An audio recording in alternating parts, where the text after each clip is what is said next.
नमस्कार दोस्तों। राजस्थान के पूर्व मुख्यमंत्री अशोक गहलोत क्या अब प्रदेश में केवल पार्टी के वरिष्ठ मार्गदर्शक की भूमिका तक सीमित कर दिए गए हैं?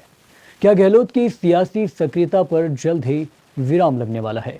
ऐसे ही तमाम सारे तर्क वितर्क इस वक्त प्रदेश की सियासत में राजनीतिक पंडितों द्वारा पेश किए जा रहे हैं। चलिए इसके पीछे की वजह क्या है वो भी समझ लेते हैं। दोस्तों, दरअसल कांग्रेस के प्रदेशाध्यक्ष गोविंद सिंह डोटासरा ने हाल ही में एक अखबार को इंटरव्यू दिया था, जिसमें उन्होंने अशोक गहलोत, उनकी राजनीति और कांग्रेस में चली आ रही गुटबाजी को लेकर कई सारी टिप्पणी की है। इसी इंटरव्यू में जब डोटासरा से पूछा गया कि क्या अब गहलोत ने डोटासरा से दूरी बना ली है और नेता प्रतिपक्ष जूली से भी रिश्ते ठीक नहीं है, तो डोटासरा का कहना है कि राजनीति कोई टीवी सीरियल नहीं है जहां हर दिन नया ट्विस्ट हो।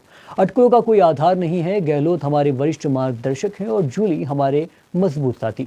वहीं जब उनसे गहलोत और पायलट के बीच गुटबाजी पर उनकी प्रतिक्रिया पूछी गई तो उनका कहना था कि कांग्रेस एकजुट थी और है।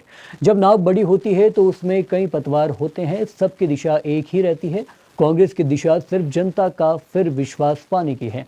हम सब मिलकर मंजिल की तरफ मजबूती से लगातार बढ़ रहे हैं। ऐसे में कुल मिलाकर देखा जाए तो डोटासरा ने अपने इस इंटरव्यू में तमाम सारी सैद्धांतिक बातें कर कांग्रेस के तमाम सारे राज को जहन में ही दफन कर लिया। हालांकि उनकी बातों से अब सियासी कयास लगाए जा रहे हैं कि क्या गहलोत अब केवल पार्टी के वरिष्ठ मार्गदर्शक तक सीमित कर दिए गए हैं। लेकिन दूसरी ओर गहलोत की बढ़ती सक्रियता स्पष्ट करती है कि वे अभी भी चौथी बार मुख्यमंत्री पद की दौड़ में पूरी ताकत के साथ जुटे हुए हैं और प्रशासन चलाने की उनकी क्षमता आज भी जस की तस बरकरार है।